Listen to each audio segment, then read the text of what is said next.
listening group, Miss Pat, so I'm sorry. So we owe you, No, that's all right. I didn't want to ask the group I for can that ask. reason, but yeah. I can help. Was I being filmed when I said that? No. Okay, thank goodness. I didn't need that broadcast out there. I'm sorry you couldn't make it. We really missed you. We had Okay, like a um, meal. Oh, But it everybody sounded come like back. a It was, chef's delight. it was a chef's delight, yes, it was good. But She your let me stuff keep was the rest really of her good. casserole, so And I we're want gonna the enjoy that. recipe too. It's just from all recipes. I'll send it to you. I just looked up Oktoberfest German potato salad. It's very simple. It was like, This is the best I've ever had. okay, good. Betty said her casserole was like an hour prep. This was like 15 I minutes. make it like once a year. It takes a while, but it's so good. It was a good fall. It was a good mix. Okay, Yeah, I thought it was Casserole spinach. and didn't go. I meant to go. It just She didn't work out for her. 81. Traffic on 81. Okay, let me send this to Linda. You went to Charlottesville, right? Yeah, so I came and helped with communion. Then we drove to Charlottesville to see the kids. I on thought you Turkey's guys on. come down the other way. Well, We never do 81, we do Charlottesville. We Oh, I always know. do You're right. 29. but then Chris 29. would have to come and get me back at Linda's, so he wasn't gonna do that. From Riverbend, so that's almost a 30 minute Well, I could have drive. brought you to your We could house. have brought you. But anyway. Okay, I sent it to you and Leslie wanted you. Traffic so bad, I was just out of energy too. Well, sure, that's. Well, hello and good evening. Let us begin. How are you? I am great. Our invitation from Scripture comes from Genesis chapter 28, verses 3 and 4. May God Almighty bless you and make you faithful and numerous, that you may become a company of peoples. May he give to you the blessing of Abraham, to you and to your offspring with you, so that you may take possession of the land where you now live as an alien, land that God gave to Abraham. So before we have our opening prayer, I'm very excited to learn which part, which phrase, which word, which scene from the readings jumped out at you this week. What is it that surprised you, disappointed you, excited you from the reading this week?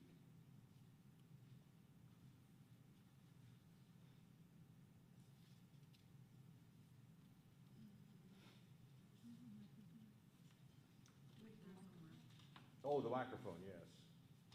Deception and trickery. Yes. Okay, we got the mic coming. First of all, has anyone else read the book The Red Tent? It is a fictional account of Jacob's only daughter, Dinah, Mm-hmm. and it talks about his wives, their idols, and the Yeah. women's life. And it expands on this. It is historical fiction, I'm not gonna lie, it's not all factual based, but it makes me more intrigued with the story after reading that as well. Okay. So Jacob, he had a mess of people and a mess of drama on his hands, I guess that's Absolutely. what I'll say. Absolutely, big time. A lot of intrigue, a lot of deceit. Who else, please? Pat, you said something. Oh, all I said was that deception and trickery. Absolutely. In abundance. The front pew, anyone want to offer up your thoughts? Well, definitely deception, and I think I had a picture of Jacob and the wives and the camels and just fleeing. That just hit me, just, to see that profile like an outline of a, in my mind, and it was like, whew, and all their stuff. I think everything that everybody else has said, but his dream about the stairway to heaven, and I had to think Jacob's ladder is part of the climb at Watkins Glen, but it's the last part, and it's like 102 stone steps to get up out of the glen. So my memories went there because that was one of my favorite places to go. We noticed something, we'll talk later. There's a noticeable change in Jacob after the dream. A noticeable change. We'll talk about that later. Anyone else?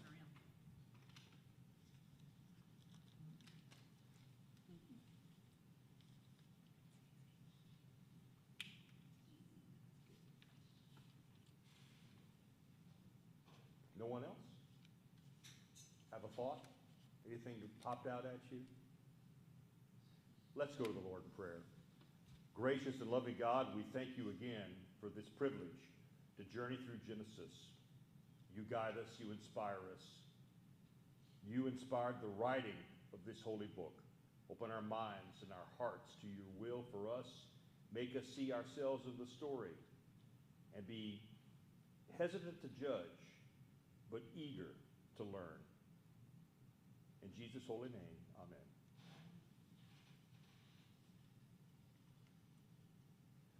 Well, clear our minds in anticipation of receiving new insight from a fresh hearing of God's word. Let us listen very carefully and try. Close your eyes if you want to, if you feel led, and visualize.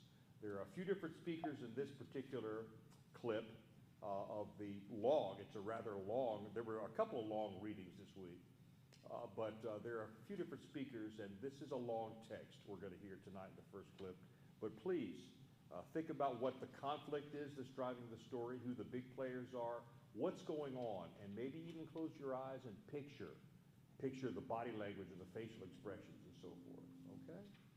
Let's roll the clip.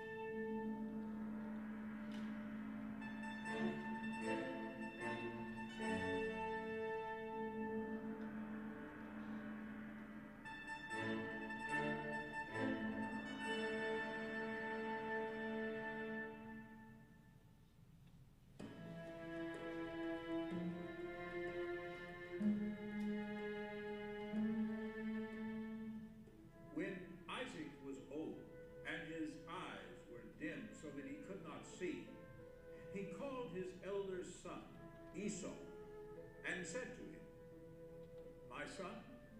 And he answered, "Here I am." He said, "See, I am old. I do not know the day of my death.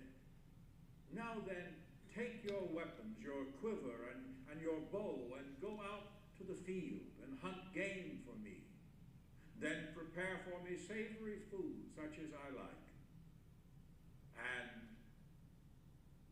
bring it to me to eat, so that I may bless you before I die."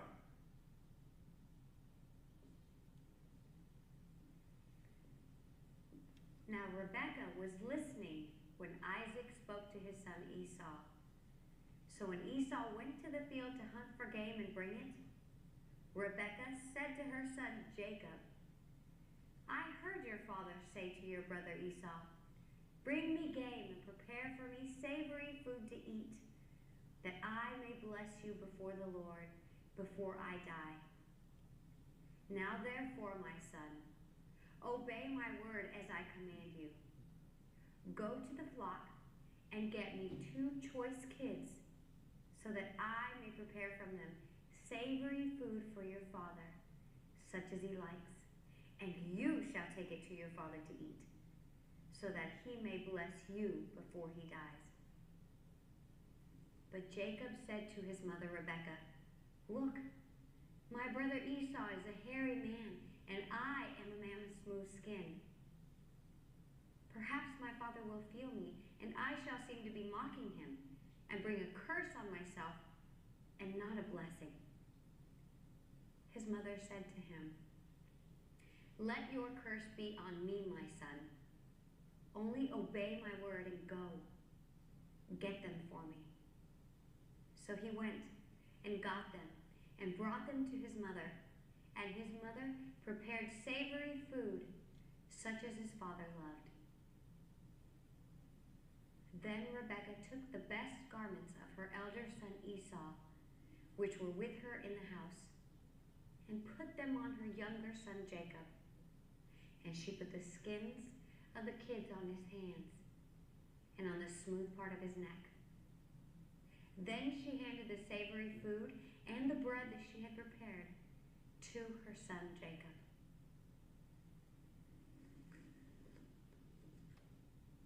So he went in to his father and said, "My father." And he said, "Here I am. Who are you, my son?" Jacob said to his father, "I am Esau, your firstborn. I have done as you told me. Now sit up and eat of my game so that you may bless me."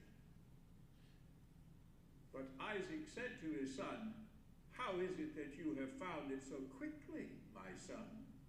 He answered, "Because the Lord, your God, granted me success." Then Isaac said to Jacob, "Come near, that I may feel you, my son, to know whether you are really my son Esau or not." So Jacob went up to his father Isaac, who felt him, and said, "The voice is Jacob's voice, but the hands are the hands of Esau." He did not recognize him because his hands were hairy, like his brother Esau's hands. So he blessed him. He said, "Are you really my son Esau?" He answered, "I am."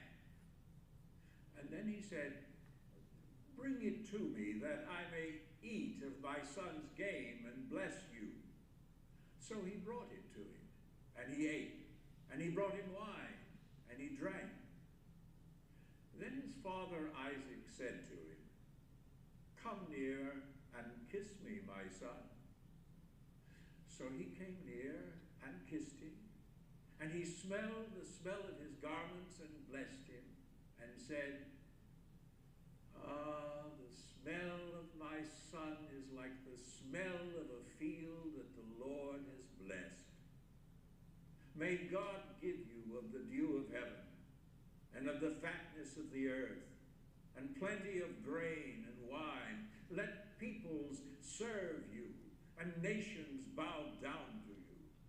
Be Lord over your brothers, and may your mother's sons bow down to you. Cursed be everyone who curses you, and blessed be everyone who blesses you."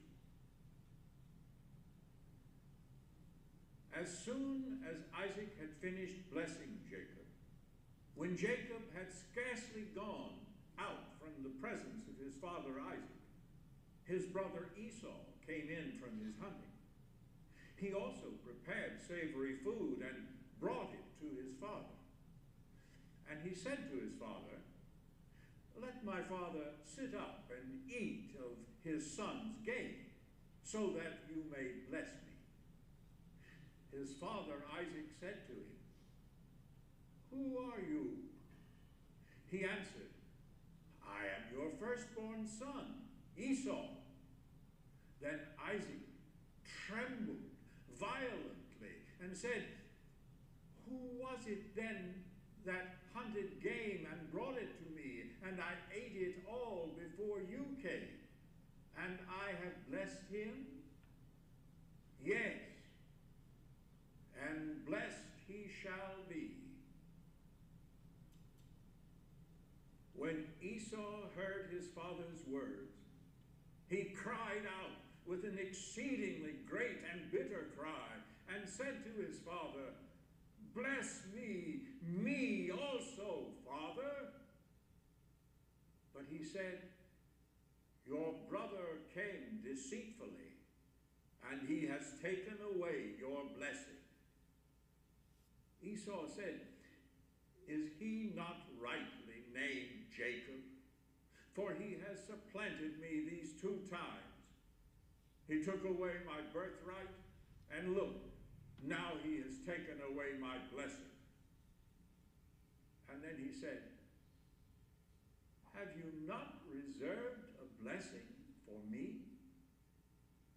Isaac answered Esau, "I have already made him your lord, and I have given him all his brothers as servants, and with grain and wine I have sustained him. What then can I do for you, my son?" Esau said to his father, "Have you only one blessing, father?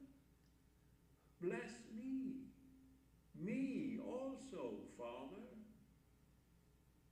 Esau lifted up his voice and wept.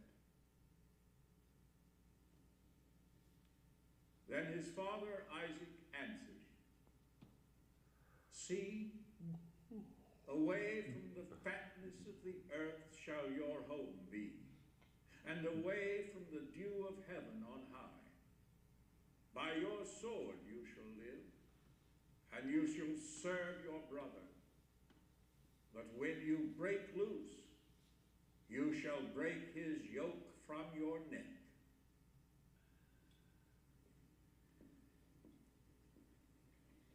Now Esau hated Jacob because of the blessing with which his father had blessed him.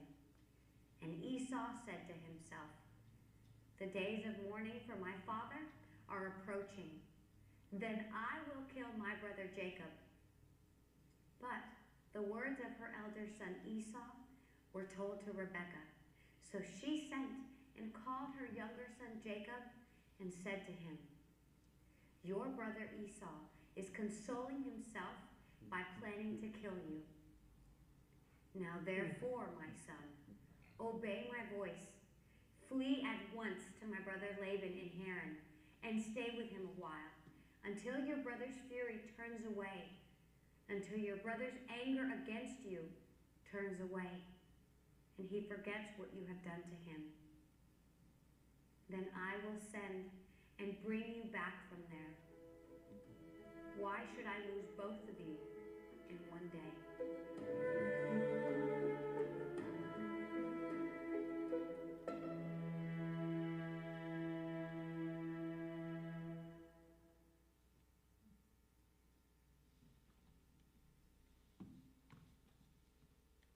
Well, I must say, I really like that man's cardigan.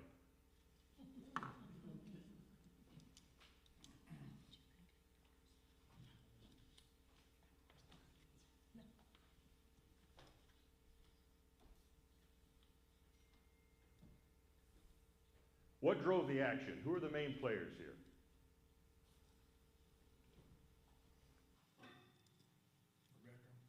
Rebecca. God. How is God the main player, or how does God drive in the action, and how is Rebecca driving the action? God gave him the blessing to pass on, didn't he? Well, God started the whole process. We know that. How maybe is Rebecca like Sarah and Abraham? What did Sarah and Abraham do? Take matters in their own hands. Take matters in their own hands. She's taking matters in her own hands. Was the promise supposed to be Jacob's? Or was it supposed to go from Isaac forward? Isaac forward, yeah. So they took matters in their own hands. And here we see something we talked about this morning. One thing, and something like this may maybe touch your family. And if I say something that's raw, I apologize. But here's something that I personally have always had an issue with. It's favoritism, parental favoritism. And dad favored the older, and mom favored the younger. And it says it right there. It's very naked. It's right there in the words. So what pictures, given all this favoritism, this deceit, this anger, what pictures, what words struck you the most? What theme within the theme struck you the most as you heard it read? See, it's different to read something and then hear it read.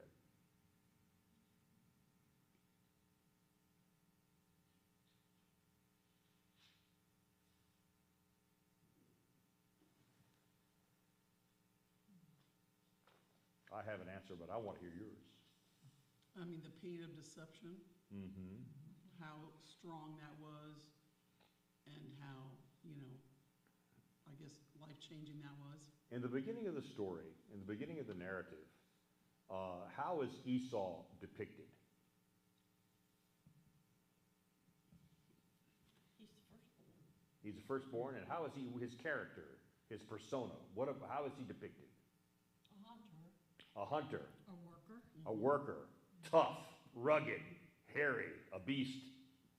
Kind of like John the Baptist, you know, maybe out there. "Rrr." How is he depicted in his father's tent after the deception? Broken. Broken, Powerless. powerless, Angry. angry, victimized.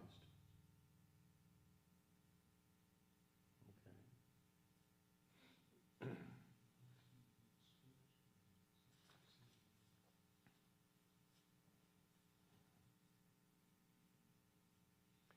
Is there a new beginning here? And if there is, how would you describe, given all this high drama, how would you describe the new beginning we see in this narrative, in this text?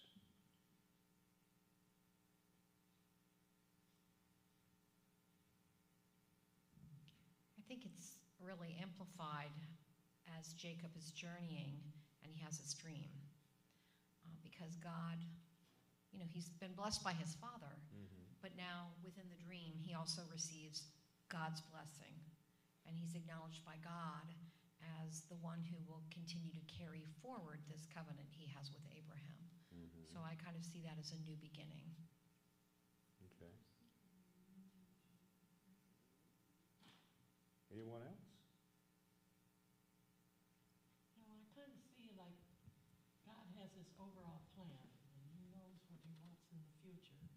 And these, And the subjects, people, go away, go awry, go a different way, and then he just kind of brings them back and gets them straight again, and then they stray a little, and then he brings them back.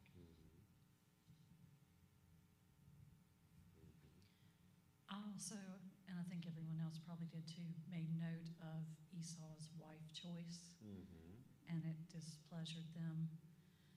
And I kind of thought maybe God was leading Jacob back to wives that he approved of as well. Maybe this was God's plan all along. That's a good point. You know, we've noticed in the past, for example, chapters 1 and 2 of Genesis, two different creation stories in terms of the creation of humanity, because there were more than one tradition. Genesis is a product of more than one tradition, 4 traditions actually. We see the same thing here. And I'm trying to remember right now, was it last week we had another example of a dual tradition combined, meshed into one. Genesis is an amalgam of more than one tradition. That's why there are 2 stories of Jacob's departure. One is the deceit, and mom says, go to my brother Laban. The other is dad says, you know, Esau has married these local women, and I don't want that for Jacob. So there's 2 reasons, and scholars believe that these are 2 traditions that are melded together. It looks like one story, but you can break it apart. This is an amalgam of 2 traditions, and this was common. This is when Genesis was cobbled together, when it was codified, probably written during the Babylonian exile. They had this rich oral tradition, and these priests, these learned people in Babylon, who put the book together, who codified it. The oral tradition was always there, but it was codified. They accommodated more than one tradition. That's why it's almost clumsy in some places. Or when you break it apart, it's kind of clumsy. Now, I'm going to read. I don't often get to read. Is it okay if I read? I'm going to read Genesis chapter 28, verses 10 to 22, and then ask you to break up into 2 groups, and each group has a very important question. Okay? Here again, God's word for God's people. Genesis chapter 28, verses 10 through 22.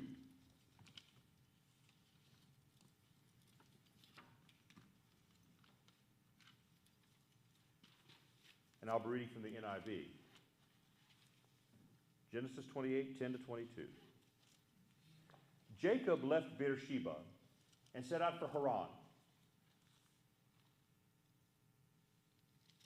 When he reached a certain place, he stopped for the night because the sun had set. Taking one of the stones there, he put it under his head and lay down to sleep. He had a dream in which he saw a stairway resting on the earth with its top reaching to heaven.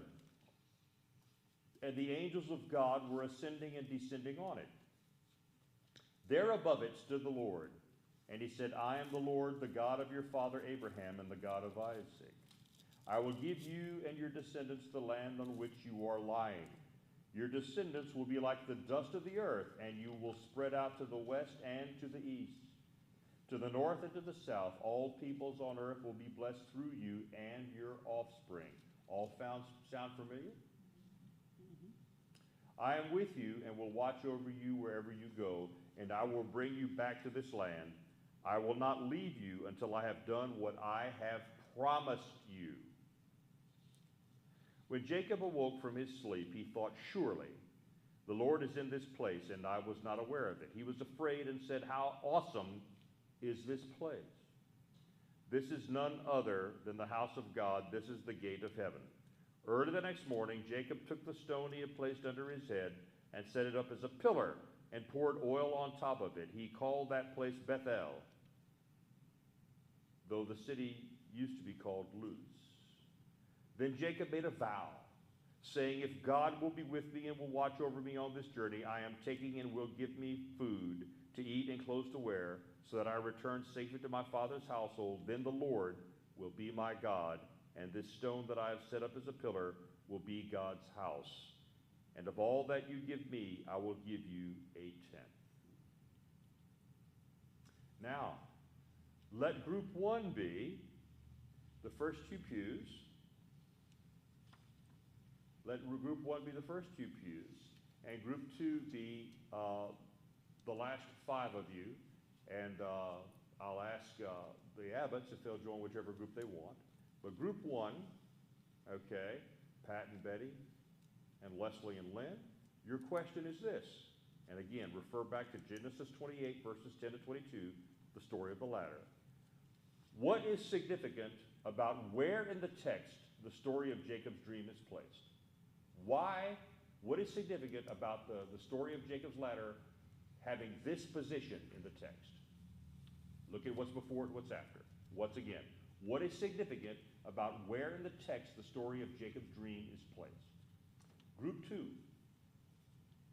What does the story say about God, about people, and about the relationship between the two?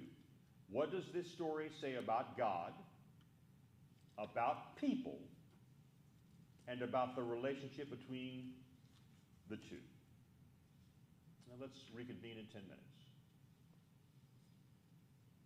That's 7:09.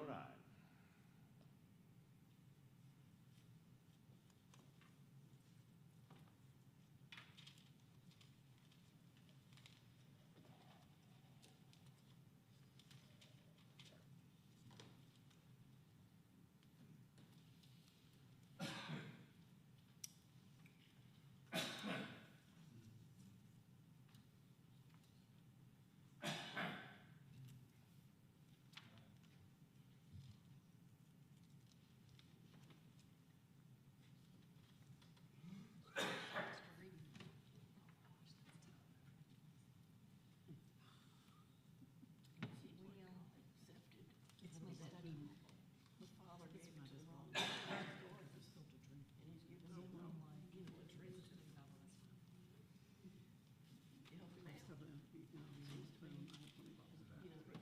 accepting the fact that When he going on went, this his journey. dream was after he had gone and married, right?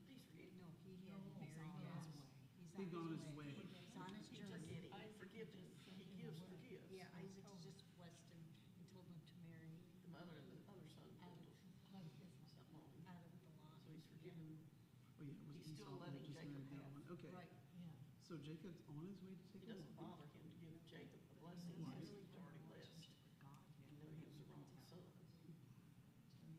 But was he the wrong son? He's actually the first son. The closeness and the, Huh? and plus it was Isaac who sent Jacob on his way, Yeah, right? we So don't know. that's important. But he gave a blessing to him. Even though all that trickery went on, he gave a blessing. Yeah. So then he has the dream, then he takes the rock, calls the place Bethel, what used to be called Luz. It always confuses me when they're like, this person called this person called that. I don't know what it means, so I'm like, I don't know. I have like 18 names for one place, and I'm like, I don't know what any of them means. Bethel. But it was important because then it was a pillar, But you know, he, stones. so after the He dream committed to, happened, after he said he would give it went to to. the well. Okay, so House of God. And when they come back,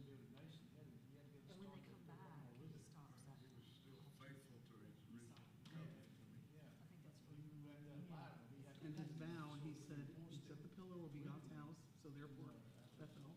And then all God gives him, he will give him a tenth. So he basically begins to tithe. And that, and then right after, I know, is he's when he went accepted to the him. well. Yeah. Well, is he just accepting or is So he I think charging, it's, you know, it's empowering the him significance to to me, carry it's, forth the covenant?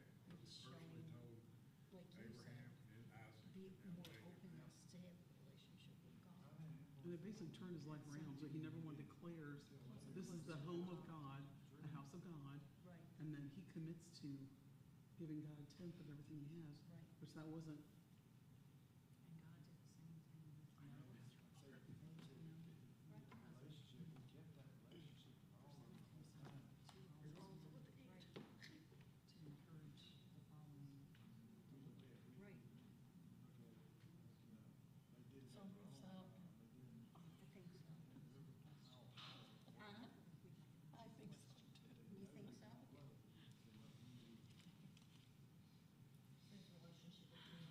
That's what I say, that God has his plan, and then they kind of stray away, and he goes down and I know, I think you need to plan brings them back. Yeah.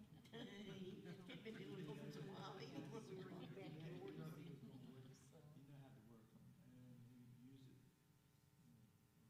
and I like this one because it's got, I know it's little. About another 5 minutes. It's got a lot of life to it. Within that particular passage, though, just to say about you. Basically, I think, Yeah, you know, I, he said, but it had he great. said earlier, Yeah, you- this when he was is, talking so to it his gives me a father lot of Isaac, that he one. said, "You're God." And I like that. He hadn't really accepted it yet. And I think I wish I could have, if I had gotten when the large, you're not accepting I would have God, been you're huge. Not only that, it was huge, self-centered. and I'm thinking, I don't want to hear something. You're looking out for yourself. And Kim gave me this thing I can today. see that there in Do, Rebecca. And then Kim gave me this nice as phone. it meets God and it meets other people, it becomes aware of God, it becomes a little less, looking more outward than inward. What does the passage say about? Something I gave.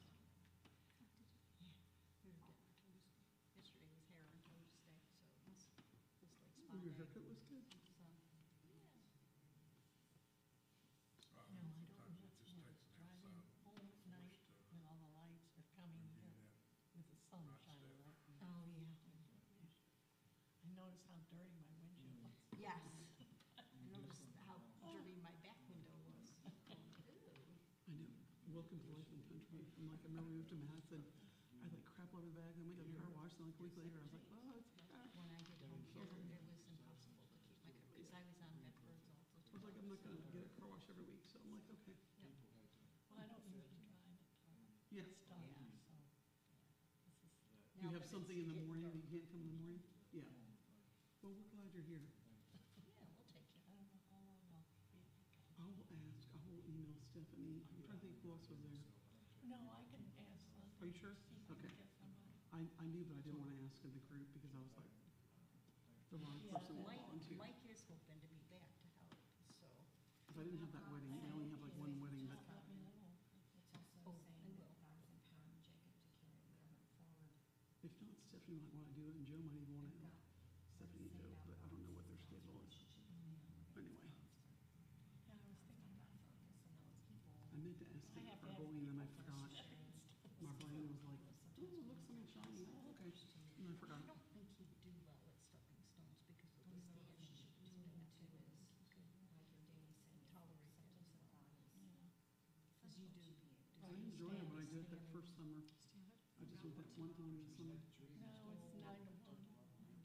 Because you're cooking, I you're did that prepping. one time. Yeah. So you're on your feet all the time. That's a long time. It is. But it's, Well, sometimes there's a break in between. Mm-hmm. You never know. there is Depends on nap what you're attacks good at. afterwards. I only did the one time. You know, they have The a first one. dishwasher now. Oh, fancy. And so they use real plates.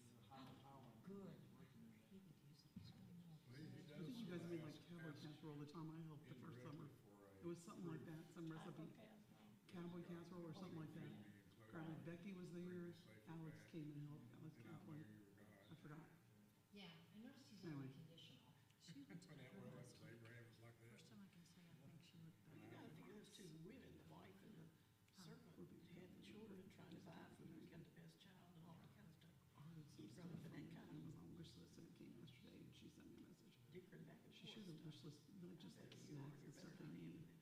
And I just thought, gosh, but Yeah, I'll order. it's just, So I got like detergent and some snacks, I ordered them, they came yesterday, toilet paper. UNW, well, I still call Anyway, yeah, yeah, had given them a check. yeah. And they never cashed it. Oh, Lord. Steve, Godway boss, took her threw it away in the garbage. Oh, my gosh. So she decided to put it into some, is there a fund for them? Probably pastor's discretionary fund, yeah. Anything else about what this is about God? That'd be better because then they could pay something directly. So anyway, that's Yeah, going in there. yeah, they put their cash stuff, I wouldn't do anything with that, but I I was like, think I'll there's- order a snack for the kids, or I think laundry there's- detergent, paper towels, I'll get that, you know. Yeah, I think there's actually a fund for it. Okay, I don't know. When you do back to school, Jesus. Okay, okay, she said the fund, okay. That's better, that's Yeah. good. And so that's what we're gonna do, rather than giving it to them, Yeah, giving it to yeah. us or something. Maybe they don't even have a checking. A Well, lot they of young might people not, don't have, might I not. know they're not super young, but like a lot of the young people don't have a checking. So they just use like, you know, the Right. cash apps and stuff. I'm just saying, Yeah, maybe they didn't have where to put it. so anyway, you might look around too if you need. I just want to get some things off the list, like they had paper towels, toilet paper, laundry detergent, Capri Suns, and there was some little snacks. I didn't get like dog or cat food, but I was like, people, you know, snacks, fine. Might be able to. Okay.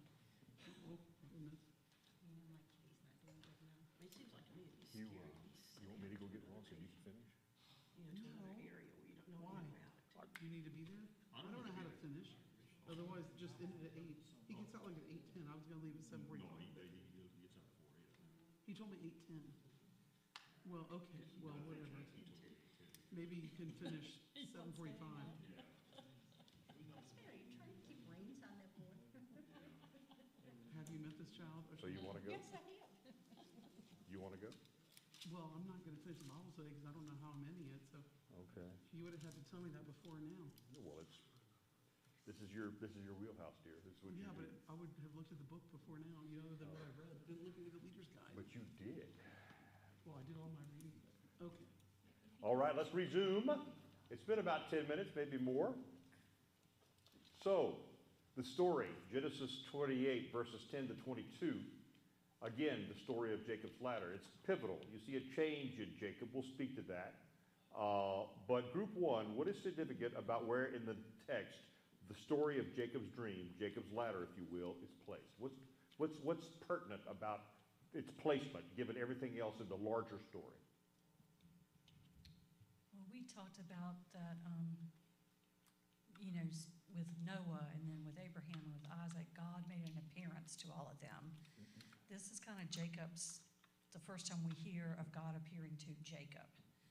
And he kind of had to leave his childhood behind, and he's starting to take on quite the adventure and task with Laban and his family.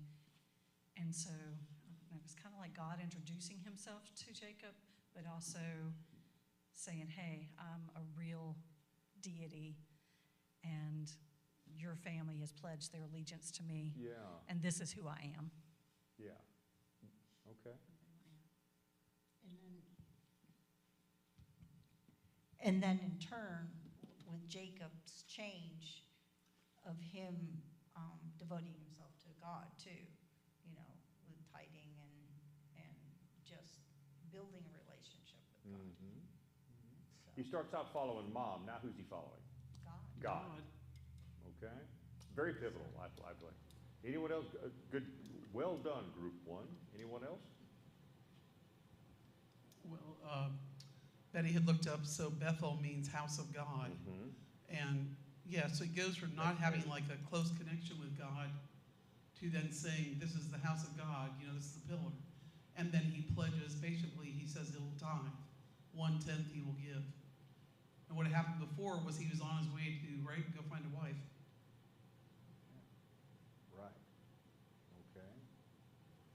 Dad dispatched his man Friday, as it were, to go find him a wife. Okay, group 2. What does the story say about God, about people, and about the relationship between the two? So we talked about all sorts of things, and we kind of had to keep refocusing on this particular passage. What it says about God is that he's faithful to his covenant, and he empowers Jacob to carry on that covenant. You know, God has a focus, and his relationship with man, with people, remains constant. He's engaged. He wants to share this blessing, and he wants to move it forward. People, it kind of says sometimes we need this outside force moving through our lives to be able to become aware of God's will in our life and our ability to move forward. But we also see with people, just like Jacob, there's an if in there. If God takes me there, and if God brings me back, and if God clothes me, and God provides for me, then he will be my God. So there's still this little humanness at work. That's right. There's these stipulations. Yeah. He's maturing, but he's not there yet. Yeah. And so the relationship between the two, we just felt like acceptance of God is essential to be able to move forward with God's plan. And that man's response here is, people's response is to take that experience with God, to worship, to create a sacred place, and then to make our human effort to move forward with that, what we're called to do, I guess. Did I capture it? He also said that, and it probably was covered in this, that he hadn't accepted God, but it was, but now he's accepting the God and saying it's my Father's God. So that was an interesting point. Yeah. Well, this, for both groups, all groups, go ahead, is someone else? Okay. This segues into our next question, still pertaining to these 12 verses in Genesis 28, 13 verses. Let's discuss how there's two stories of deception on either side, Rebekah and Jacob's deception, and Laban's deception. Okay? They bookend the dream. How is that significant? How is God to be understood in the context of these episodes, these two different deceptions, for very different reasons, before and after the dream? What are the nature of the deceptions? And how is God seen in all this? What is the nature of God revealed? How is it revealed as this dream is between these two deceptions?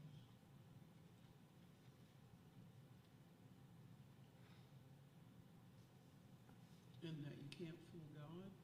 You can't fool God. Remember what we said also, Rebekah and Jacob. Rebekah's driving this. They're trying to do God's job for God. What's Laban's issue? What's more understandable? What was his issue? Why did he deceive? Initially, I think it's because in their culture, the firstborn would be married first. And here is Jacob wanting to marry the younger daughter. It's quite possibly in that context among his countrymen, he wouldn't have been considered deceitful. I mean, it was given. It was a cultural reality. It was sacrosanct that the older daughter's married first. I mean, a man would consider to be foolish if he didn't marry off his first daughter. So it was a deception, but it was very culturally relevant as opposed to Rebekah's deception, which was them doing God's job for them. Does it say that the covenant goes from Isaac to one boy? Or was that train driven by someone else? So, what else? How is God seen in the midst of this? Is Jacob equipped to deal with the deception? He could have fought. He could have stolen Leah, but what did he do? He could have stolen Rachel. What did he do? He accepted it. He accepted it and worked another 7 years. So there's a maturity that wasn't there before, we think, right? Okay. Now, God knows everything. God certainly knew that the deception from Laban was going to take place.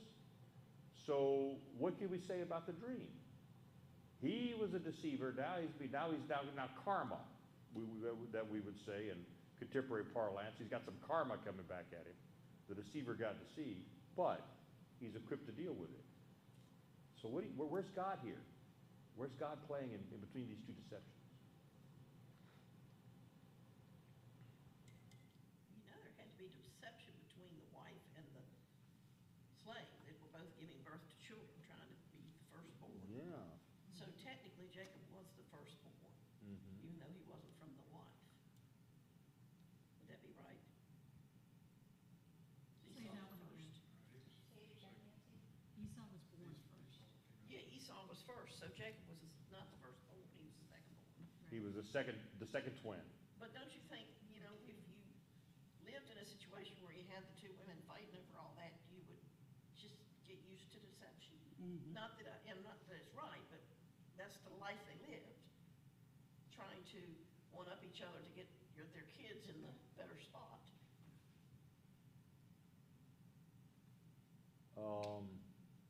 I don't know.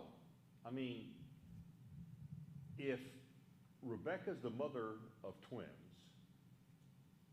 to me, that's a great point. To me, the thing that stands out the most, though, is the fact that this all started with favoritism. She favored the youngest and pushed,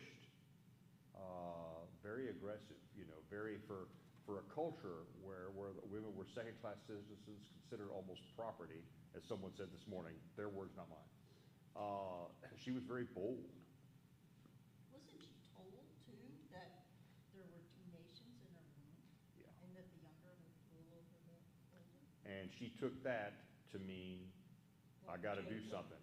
Yeah. At the same time, are we not forced to remember how Sarah and Abraham tried to do God's job for God, and God never said, trick Isaac, but she's trying to further the covenant along, by doing God's job. Yeah, there's nothing clean cut here, right? Well, anyone else? We're going to watch the second clip. Now, listen for insights. We're speaking about the women now. And to the women who act to mediate or sustain God's covenant. There's either mediation or sustaining, whether it's deception or not. And actually, at least two of them, there's rank deception. Listen for the way that think about the way that Sarah, Rebecca, and Rachel, we've now covered these three matriarchal figures. Abraham, Sarah, Isaac, Rebecca, Jacob, Rachel. Listen for insights as to the women mediating or sustaining God's covenant. That's what the clip's going to focus on.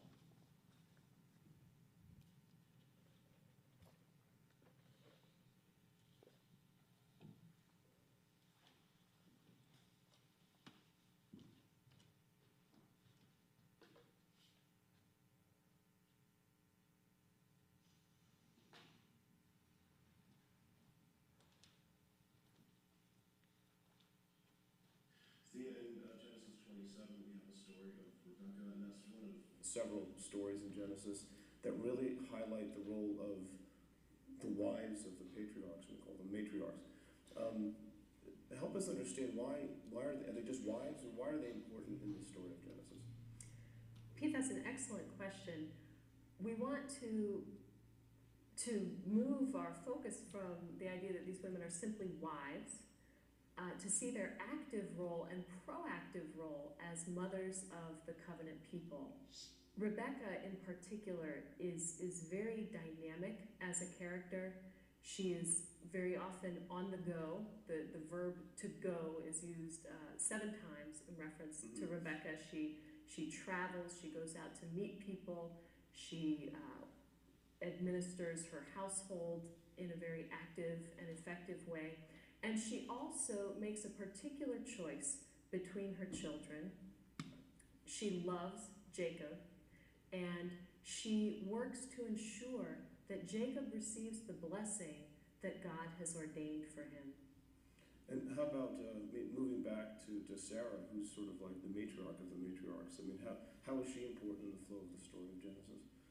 Sarah is very important. She sometimes may take a back seat to Rebecca. She's not as exciting as a character in some ways, but God promises to her several times that you will be the mother of nations, and the promise that she will bear this son Isaac, who will be the recipient of the covenant blessing and who will carry on Abraham's line. This promise is repeated 4 times in the Genesis story. Does she have a more of a passive role compared to Rebecca, perhaps, or? In some ways, perhaps a good illustration of that might be when at Mamre, when God visits Abraham to make the announcement that in a year's time Sarah will bear this child. Sarah's been preparing the food. It's really not a passive role at all. Abraham says, we need to take care of our guests, quick, get the flour, start making the bread. And she is very busy in the tent, preparing the food for the meal. The visitor, this divine visitor, asks a very important question: where is Sarah? Right. And this is a clue to us that she has to be present in this story for the story to go on, for Israel's story to go on. She's a part of it. She's not just sort of ancillary, but she's in some way integral to the promise. Essential. Which makes the story of Genesis go, right? Absolutely. Yeah. What about Rachel? Rachel has an interesting place in the Jewish and Christian tradition.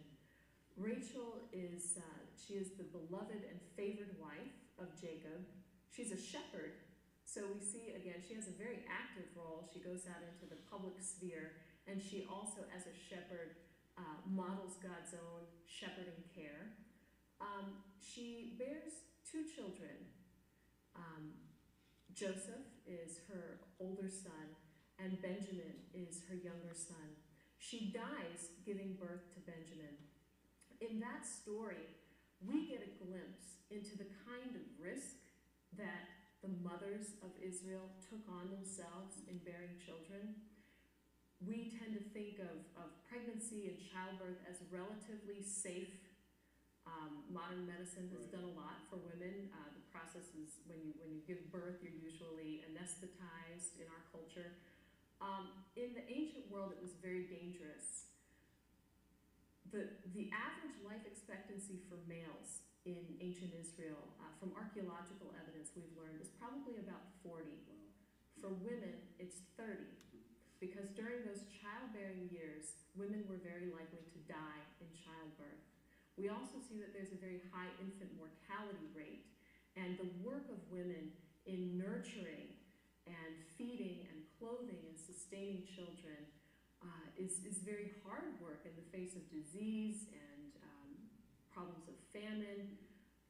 The women are the ones who make sure that the children are cared for, that they're healthy, and so the women are the ones who really carry on that line.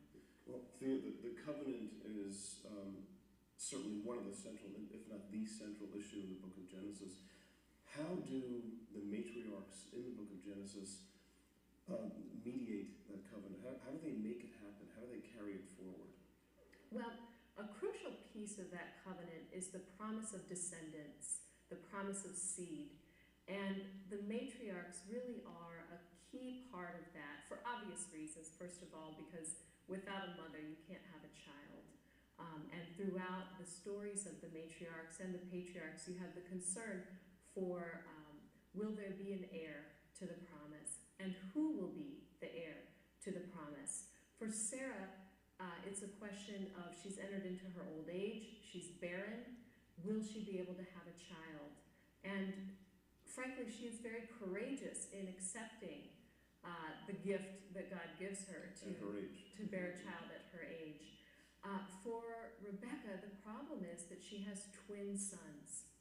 And who will be the heir to that promise? And Rebecca goes to seek an oracle from the Lord. The language is she goes to inquire of the Lord. This is technical language in the Old Testament for going to receive a word from God. And God gives her an oracle about the future of her 2 children.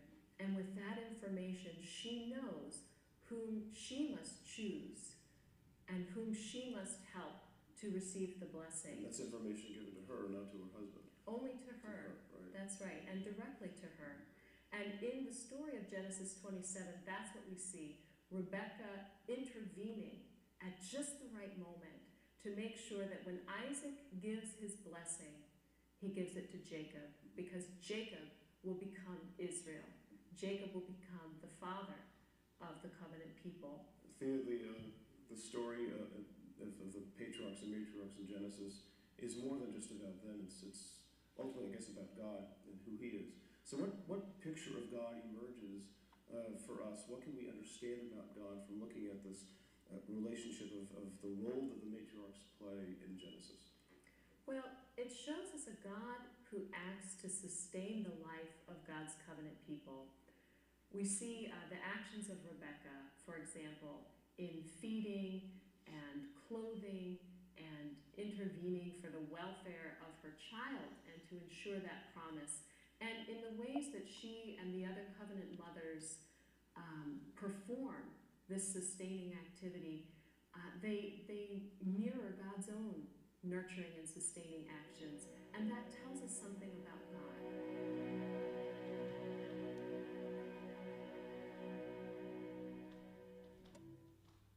I certainly don't want to presume to be so arrogant as to automatically disagree with these learned folks. But I do. The oracle, to me, it's a stretch with my much limited, comparatively, knowledge than these two great scholars. Okay, I don't remember the lady's name. Pete Enns is the author of this book, of this work. The oracle says there'll be a war. The older shall serve the younger. That's the oral message from God. But we live in a world where 2 + 2 = 4. I still look at Rebekah as saying 2 + 2 = 5. I don't see God, we don't worship the God who urges deceit. So I still think this is a good comparison is Abraham and Sarah. God said nothing about using a concubine, using a slave, using Sarah's. He said, this will come from you, okay? God didn't say be deceitful. So the oracle, who's to say what God would have done or not would have done? We'll never know because of what Rebekah did, what God would have done to have the older serve the younger.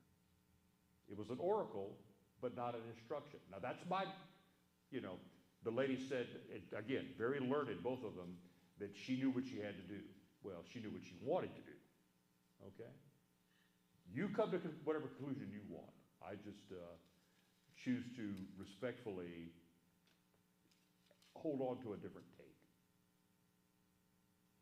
And then the caveat to that, though, the asterisk, is my knowledge of this is noticeably inferior to theirs. But I know what I feel based on what I read in the text. So,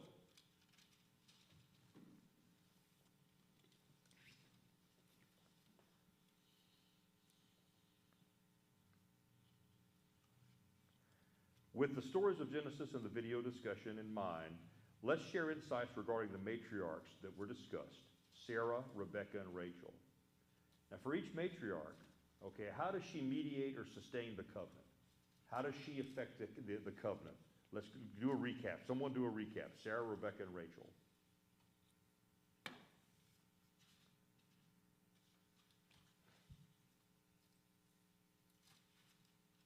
Anyone?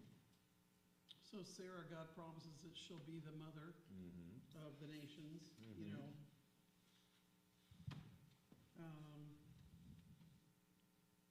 Take the mic then.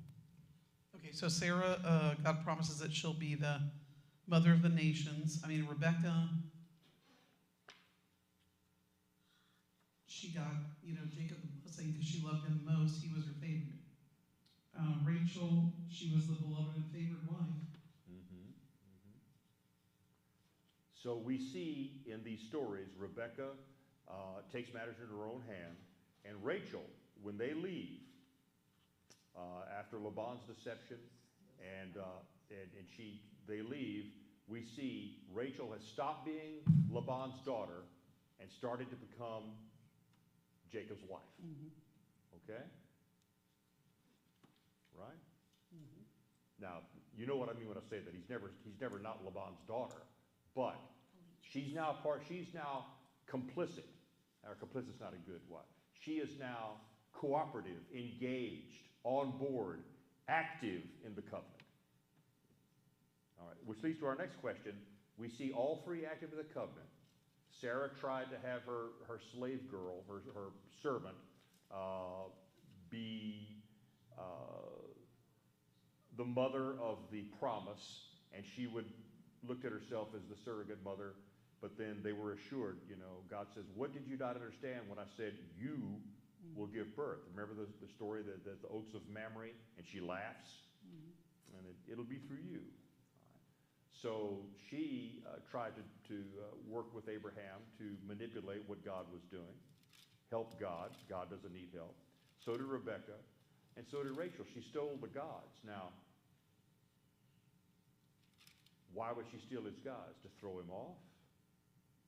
To get some power? To go with some power from her father's household?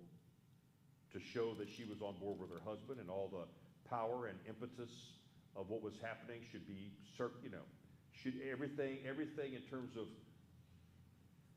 success now surrounded not her family of birth, but her husband's family. So part of that was she stole the gods. His idols. She stole his idols. Okay? So that's a shift in power. It's a very symbolic shift in power. Okay? They didn't worship the idols. Jacob, Rachel worshiped God. But she's rendering her father powerless or less powerful by taking his idol. I mean, he frantically searched for him. That's why he went after him. He wanted his idols back. So, this is a major shift, a major focus. All right, we see a major focus, a major shift in terms of maturity and courage and understanding of following mom as opposed to following God at the dream, Jacob's ladder. We see a major shift. We see a major shift also with his wife, Rachel, his youngest wife.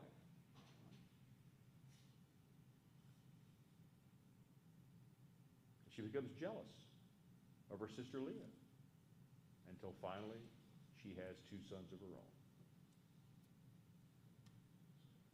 We forget sometimes the 12 tribes are the result of 4 women. Leah, Rachel, and the 2 concubines, or two servant girls. So, how would these stories involving Sarah, Rebekah, and Rachel look if they were written from their viewpoint? This is from the patriarchal man's viewpoint. How would they differ if they were written from the viewpoint of the 3 matriarchs, if they wrote their own stories? And if anyone's interested, there's a book. Yeah? Called The Red Tent about Leah and Rachel and Jacob's only daughter, Dinah, growing up with these women. And Rebecca makes an appearance in that book as well. It's very soap opera-ish, but it does actually explain the personalities of the 12 brothers, which you can kind of relate to where they go on and what they are known for in adulthood with their tribes. It is written by a learned lady there is some fact woven into the book as well. Good tip, very good tip. Who else? What might, just a couple of words or maybe a sentence, what might their perspective be? What might they say about their stories as compared to what the men have written? Okay? Well, I Yeah, think, go ahead. all the women at that time, I think, thought their role was to carry on the family name Yeah, and to have descendants. yeah. So they're on board. It's not just their husbands that are worshiping God, they are worshiping the God of their husbands. Okay? And the term matriarch, this isn't the little woman or the ball and chain. This isn't the patriarch and the inferior wife. This is the patriarch and the matriarch. So in this world that is very patriarchal, very man-heavy, we see women come into the fore. Anyone else? Turn to page 73. the four reflection questions. Anyone there, any particular question that really piqued your interest? Let's focus on the last one. How might an understanding of the cultural differences between the ancient world of the Bible and our world today affect our understanding of the message of the Bible? How might an understanding of the cultural differences between back then and now affect our understanding of the message? I really appreciate this question, and I'll say why, but you answer first. I think it makes us less judgmental. I agree.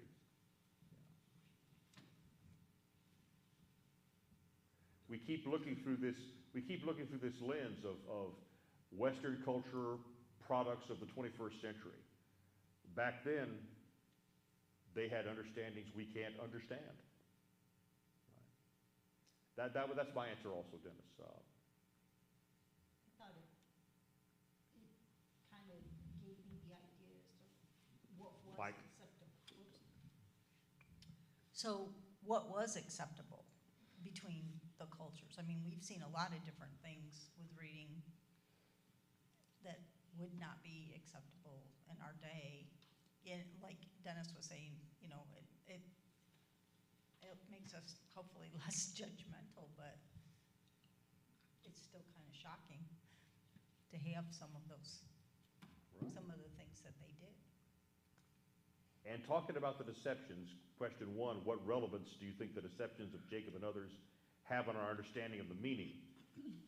The deceptions are a distraction in one regard, but also help us to understand, one, God's will is accomplished even amidst human sin and interference, and two, even compromised people can embody and further God's grace. And remember what I say, these people are us and we are them. Okay. Don't you think as humans, we always want more information?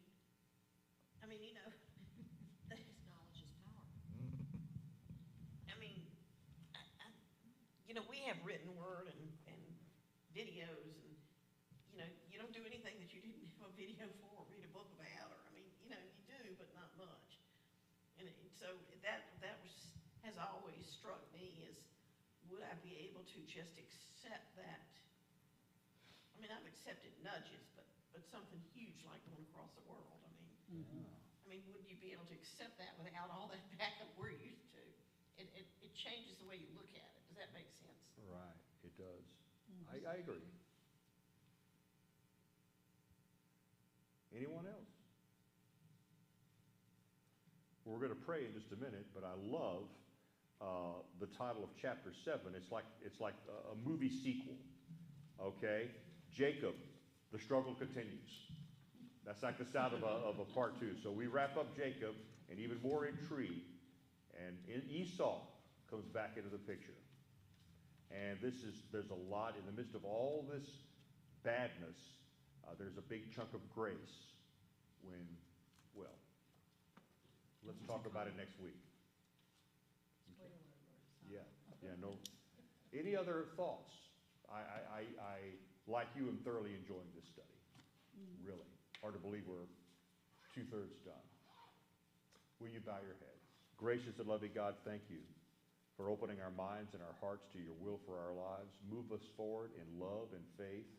Remind us, Lord, that Genesis is us and we are Genesis. And help us to glean from these folk renewed hope for us. Remind us that the covenant lives through us. And that through Jesus, we inherit the full bounty of your grace in this covenant. Make us a blessing to the other, as others have been a blessing to us. In Jesus' holy name, amen. Amen.